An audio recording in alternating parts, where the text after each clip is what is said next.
نو صاحب بعضې بړواګان ورته ویم خفه کېږې ما دا لفظ مې د خولې نه ووتو خو ټیک ته چې مې ووی ولې زما په پیغمبر او په حدیثو چې دې تنقید کوي ګیره دې بیا له خریلې ده او په بار ملک کې ناست دی او لوڼه خویندې په کلبونو کې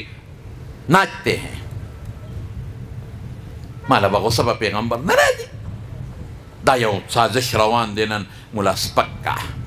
بس د مولا خبره به نه منلې کېږي بیا به ویم چې دا خو د مولا د لاسه دا ارس برباد دي او دا قادیانې خو مړه سم سړی او دا خو مولا راته کافر کړی بیا به دا وایو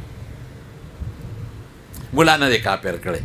زه نه څوک کافر کولی شم نه دی کولی شي نه دی کولی شي مونږ کافران څوک نشو جوړولی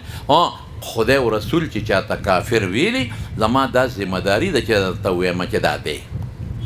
زما څه کار دی چې زه خلک کافر کوم دین دا دی چې خلک اسلام ته راوله خلک مسلمانان کا دا نه چې خلک د اسلام نه وباسه